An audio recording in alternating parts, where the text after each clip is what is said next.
Kamusta sa inyong tanan? Ug maayong pag-abot sa kini nga video karon.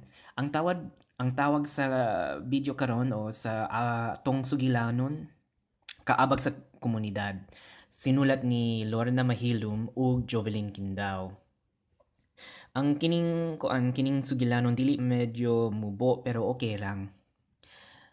Usa ka adlaw nabasa ni Boknoy sa pamantalaan nga ang ilang komunidad o ilahang komunidad gibantog nga malambuon o mas mauswagon.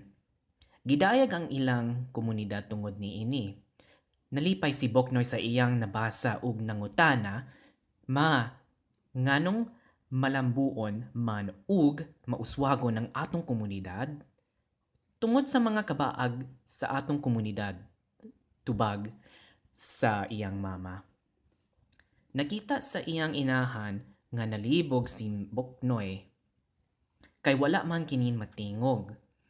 Sige, aron makasabot ka, kuyogi ko sa pagpangumpra.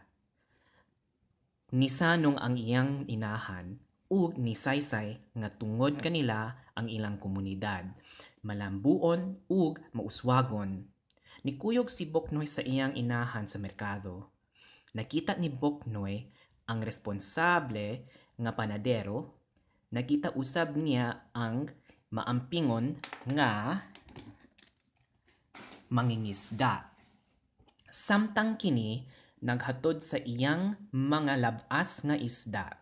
Naagian nila ang kugihan nga mag-uuma nga naghatod sa iyang mga preskong utanon. Nakadungan nila ang pagpalit ang usa ka bombero. Nisaysay ang iyang inahan sa adunay mga abtik nga bombero sa ilang komunidad nga andam moluwas sa mga tawo kon adunay sunog. Sa naglakaw na sila pauli, misulti si Boknoy, ang akong mga maestrang mapinanggaon nakatampo usab sa kalambuan sa atong komunidad. Di ba ma?